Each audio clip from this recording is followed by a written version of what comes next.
would not be silenced by persecution, and that they would rather die in fire than live without it. Where is that church today? Where are the men and women who would rather lose the world than grieve the Spirit?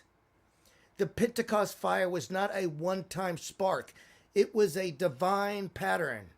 The church begins in power, and it must finish in a greater power.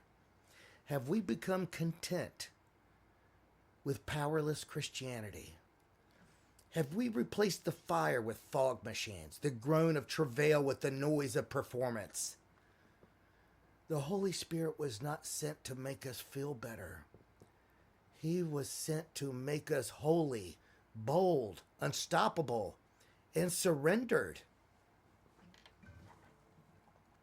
See, the prophetic layer of Pentecost is this. What began in Acts 2 will crescendo into the final generation. The last outpouring will not be a shallow imitation. It will be greater.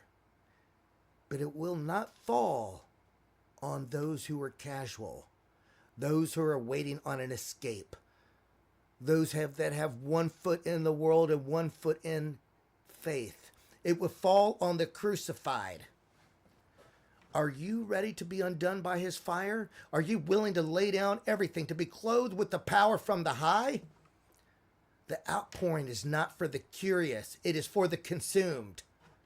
The wind of heaven will come again. The flames will descend again, but only those who wait in holiness and hunger will carry it.